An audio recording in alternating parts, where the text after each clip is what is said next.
Hey, thanks, guys. This is Bernie joining the stream for the first time. How are you doing, Ryan? I'm doing very well. How are you doing? Good. I Brian? enjoyed the patch. I was sitting off screen, feeding you guys questions. And commenting on my socks, yes. Yes, it's always nice to be like, when I don't have to be on camera and I can just like ridicule anyone from afar. Well, one of the big hits of E3 so far has been Titanfall 2, and we're very lucky to have Vince Zampella, the CEO of Respawn Entertainment and founder of Respawn Entertainment, here to talk with us about Titanfall 2 today. Vince, welcome. Thank you very much. Good to be here. Thank you for joining us. I thought the multiplayer trailer in particular during the EA event was just absolutely amazing. Thank you very much. I had one question about it too, and we're going to take a look at it in a second. But there was one where the pilot was, bouncing from wall to wall and then made it through a window, ran down a hallway, and then meleeed someone at the end of it. Is that like, do you know what goes into that? I mean, is that like one developer or one tester who just like captured that gameplay? For the multiplayer stuff, we have a bunch of people all playing and capturing stuff, so that comes from multiple people. It's kind of a best of moment. Yeah, I would imagine like getting a moment in the trailer that you show at E3 is like got to be a badge of honor for anybody working at the company. It is, absolutely. Okay, well, let's take a look at the Titanfall 2 multiplayer trailer, and then we'll come back and talk more with Vince.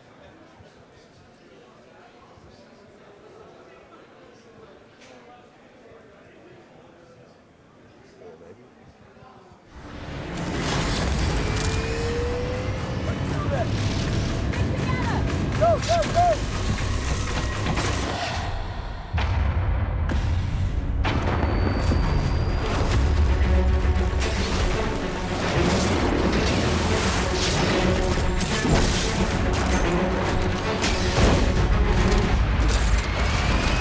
Welcome back.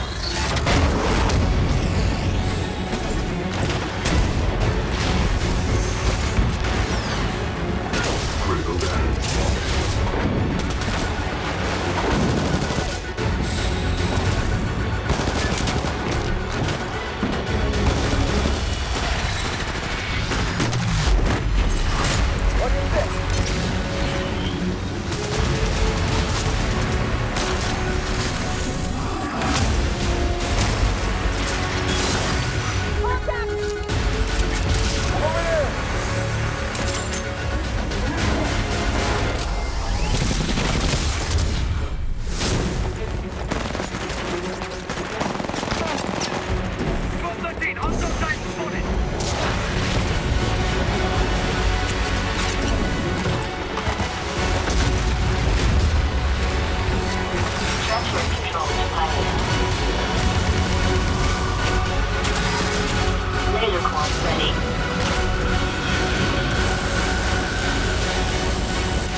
That is a tremendous way to end that, with the two ejecting pilots in a grappling hook air combat. I love it. Well, we want to thank you for joining us once again for Rooster Teeth at E3. If you have any questions about Titanfall 2, any comments or any questions for Vince Zampella, just tweet us with the hashtag RTE3, and we will be monitoring Twitter and asking your questions. Yeah, That's scary.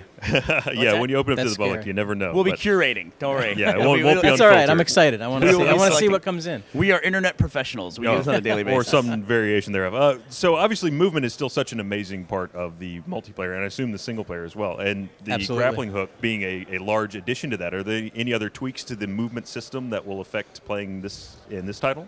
I mean, I think it's kind of, when we finished Titanfall 1, obviously we were proud of it, huge success, 12 million players, but we kind of look at it in, that's the start of where we wanted to be. So now we kind of take that apart, take all the pieces that work, see where we can refine things, and put it all back together in kind of a new package. So there's some little tweaks to some of the movement stuff, just in ways that we thought would make it better, enhance things. Well, you obviously have a ton of experience developing huge franchises. So when you set out to do something new like Titanfall, do you look at it 2 or 3 iterations down the road, like we're going to focus on this for the first one, build these assets, and then the second iteration will have these things to play off of as well? You always hope. It's as you assume you get to hit, right? Yeah, you spend years of your life kind of building something. You don't want it to be just kind of one and done. You want to, be able to explore it a little more and really, kind of hone it. So. But you never know until you release it into the wild and see how people embrace it. Isn't that always the case? I mean, you can do hours, like playtesting as well. You can just do hours and hours of playtesting, and then you give it out to tens of millions of people, and then all of a sudden you see like, oh, we didn't find that, or, or they're doing it's crazy. It used to be like you release a game, and as a developer, you're like, I've got the advantage the first couple of weeks. I'm going to really dominate everything. Now, like 10 minutes after you release it, there's people better than you. I don't know. It doesn't last very long. No. Yeah, you only keep that advantage for a very short period of time. Yeah, some people said it's because I'm getting older, but I refuse to believe that. I don't. You're not losing your Twitch skills. You're just No. It's just everyone else is getting way better.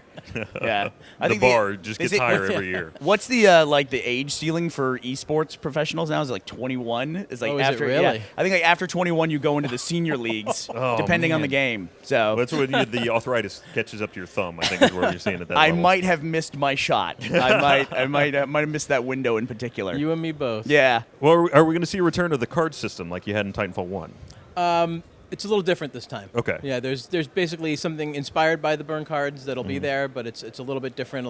Works a little better, a little more refined. So.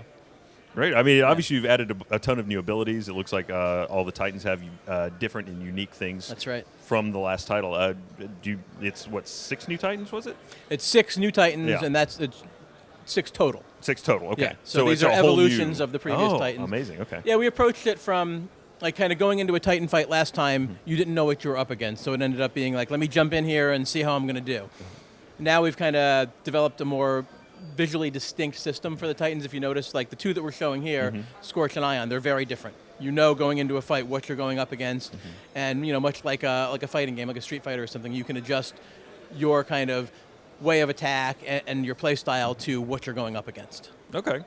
One of the things I love about too is the little touches. I think one of my favorite things from the first Titanfall are the animations of getting into the Titan on the fly, and how the Titan like is part of that process and picks you up and just like shoves you in. Yeah. And there's like I can see some of the new animations of like sliding under the Titan's leg, and the Titan just cups you up and throws you in. I love that kind of stuff. Yeah, we love it too. Yeah, is that all part of the personality for designing the Titans, like those kinds of things as well? Or? Yeah, they're unique per Titan because some of the ways you enter the Titan are different based on each one, so we had to do something a little different. We want them to each have their own unique style. Yeah, which they do. I mean, just visually they have that, and you kind of associate certain traits with the ways certain Titans look. But now also in Titanfall 2, you're going to be focusing more on story for the campaign. Is that fair to say? Absolutely. And then how does the characterization of Titans like play into that? Can you talk about that at all? We're not talking much about single player yet. I mean, we want people to know we have it. It's something, it's new, it's exciting. There's some things that are unique in single player that won't make it to multiplayer and vice versa, but the core of what Titanfall is kind of there. And it's about, like you said, the movement is so key to what Titanfall is that the single player had to work around that. But it's also about exploring that bond between the player and the Titan and giving some personality there. So there's some amazing moments. Yeah. There was a lot. We had a podcast just before this, which is our video game podcast for Rooster Teeth that we have every week.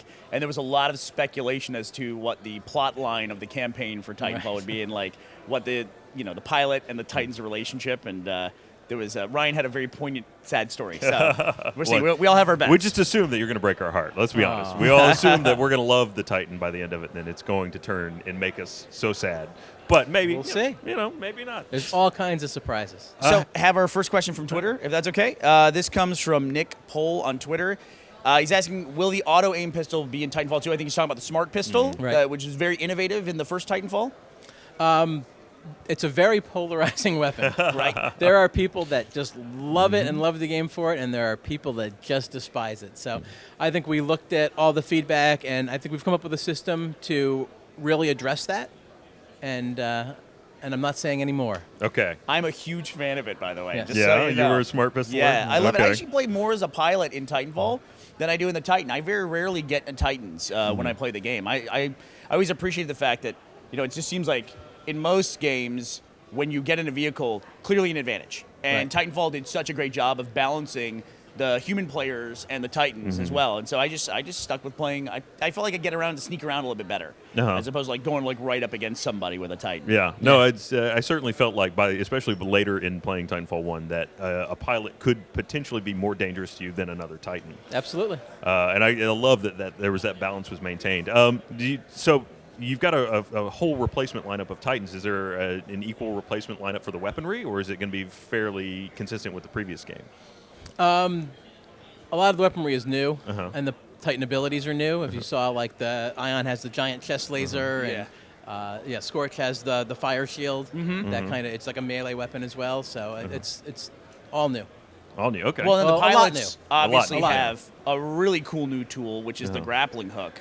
Yes. Which, whenever I watch that trailer, I love that. The one shot of I think it's a female pilot swinging way out and huge. And just does adding something like that, which is so cool and changes the gameplay and the movement mechanic so much, does that affect like everything else in the game for balance at that point? It does, but you don't always have the grappling hook. You have to choose. Okay. Oh, okay. Yeah, and I think we're showing like the pulse blade here, and we're showing the grappling hook. You have to choose between them, and sometimes you'll want someone on your team to have a pulse blade, so you can throw it out and show where enemies are.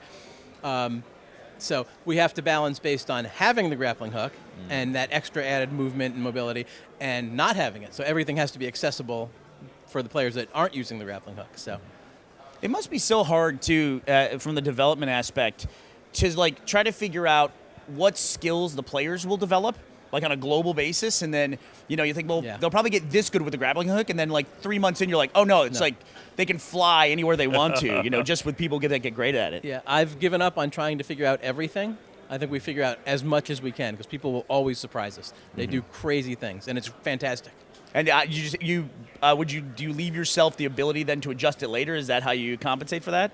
I mean, using the mechanics to your advantage, to me, isn't an exploit. That's something that's in the game. Now, if it breaks the game and unbalances things, then we have to address it. But, for the most part, it's like, you love to see how people are going to use things.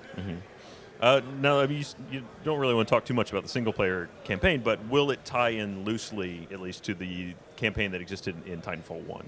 Will there be some story elements that carry over, or is it too early to ask? Well, it happens in the same world, obviously. It's Titanfall. There will be some characters that you've seen before. It's not a direct sequel, and I think that's important because, we came out at a time when, the Xbox One was a launch platform. There's now, many more of those out there. We're coming on to PS4 for the first time, so there's a lot of people that have never played the game. So it's important for us to know, for everyone to know that you don't have to have played the first game to pick up the second game and enjoy it. You can just jump right in. On the topic of going to the PS4 as well, there's a lot of people that are curious if there will be any kind of cross-play supported between them. There won't be. No? Okay. Just because it's a challenging thing to get, like some support it, some don't, or some there's these hiccups and those hiccups, and we would love to do it, but it's not really feasible right now, I think. Yeah, it is difficult. I imagine that for Play Anywhere, the PlayStation platform was not a huge prioritized item for Microsoft. I would just imagine that was the case. I don't want to speak on their behalf, but I would think so. A lot of people are asking questions in the chat about AI. In multiplayer specifically. I mean, Titanfall addressed AI players in a very specific, unique way, I felt, in the first iteration. Can you talk a little bit about how AI will be handled in the second Titanfall multiplayer, especially in relation to mechs, or to the Titans themselves? Right. So the mode we're showing here at E3 has AI, it has AI Titans, it has, the whole shebang. We will have modes without AI. We'll also have modes without Titans. We have some pilot-only modes. So we're kind of trying to give more options to players to kind of hone their style. Sometimes you want to mix it up a little bit. You'll play some AI modes, then you'll want to play some without. So. Great. All right, great news. We have the single-player trailer to watch as well. Do you mind? Can you stick around for a little bit longer? Fantastic. Yeah, let's take a look at the single-player trailer for Titanfall 2 as well.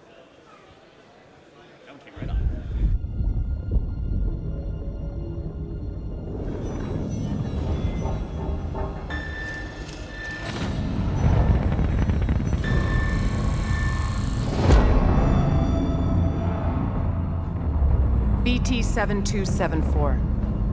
Your data recorder says your original pilot was killed in action. Correct. My original pilot was KIA. I am now linked to Rifleman Jack Cooper. Who authorized this? We had no other options.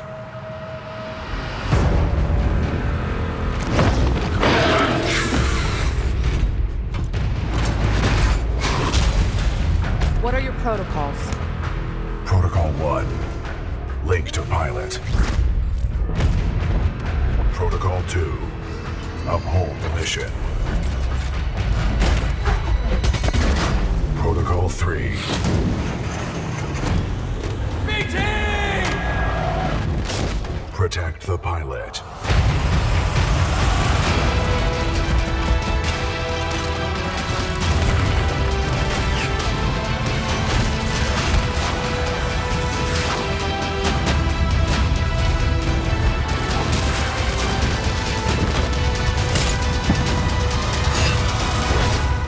Stand by for Titanfall.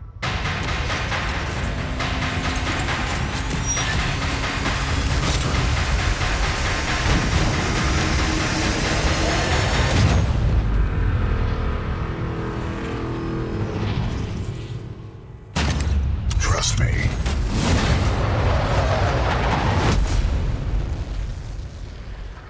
Well, I would say, if nothing else, you guys don't go small scale on any of that. In fact, one of the things I wanted to ask you about is the verticality of the multiplayer levels was so revolutionary in Titanfall 1. Do you feel like you guys have really got your legs under you and ready for Titanfall 2's multiplayer maps? Are going to take that to the next level? Or Yeah, I think, it's a learning process when you're making the first game, kind of figuring out how to do it right and what works best. I think the designers have really kind of honed their skills now, so some of the maps, the multiplayer maps are amazing in this game. Some were amazing in the first game too. But They were, no. There's, I think just watching that skill level kind of go up and increase, it's great. even from the multiplayer trailer where we saw that sequence that you were talking about at the beginning, where they go inside the building and out of the building, and there's action inside and outside. Do you expect to see more of the interiors of buildings in Titanfall 2, or is it? I think it's always about providing that good mix of spaces for the pilots to live and the Titans to live, and how they interplay well together, and so it's all about that balance. Yeah. Twitter is just overloading with questions about the single player campaign. The most generic or low level one that I can ask you that hopefully you can answer is, will the single player campaign story, will it take place on Earth? It will not. Okay, interesting. No. All right. Well, the other question is, which everyone is dying to know, is will there be a beta at some point for Titanfall 2? We did announce a technical test, so that's all we've said so far. No exact timing yet or anything, but we're kind of changing the back-end system. We're adding in, with it being a bigger launch this time around, we were on Microsoft's Azure cloud servers before. We've now added into the mix, Google and Amazon, and the ability to kind of scale that anywhere. So it's important for us to deliver, the best low latency experience, to as many people as possible. So in doing that now, we want to test it out because, it has to work on day one. Yeah. It just has to. Yes. Yeah, So, absolutely. Well, day one for especially a huge multiplayer title like Titanfall, it's difficult because it's everybody all at one time. You never have 100% of your audience trying to access it at one time as you do on launch day. That's so right. It's always a challenging thing. It is. It's Well, very when will challenging. people be able to get their hands on Titanfall 2? Buy it in stores. October 28th. October 28th. It's on the Xbox One, and for the first time ever, And the PS4. On the PS4. And PC. And PC as well. So And October 28th is before Halloween, and our collector's edition is a wearable helmet. Really? So if I you're know what I'll be planning- for Halloween. Yeah, exactly. If you're planning your Halloween costume, you're like 2/3 of the way there. You just have to get a That'll go really great good with that jumpsuit. jetpack that I just built at home. We're nailed it. Perfect. Well, Vince, thank you for joining us. Oh, my pleasure. And check out Titanfall 2 this fall on just about every platform imaginable. And let's kick it over to Joel and Adam.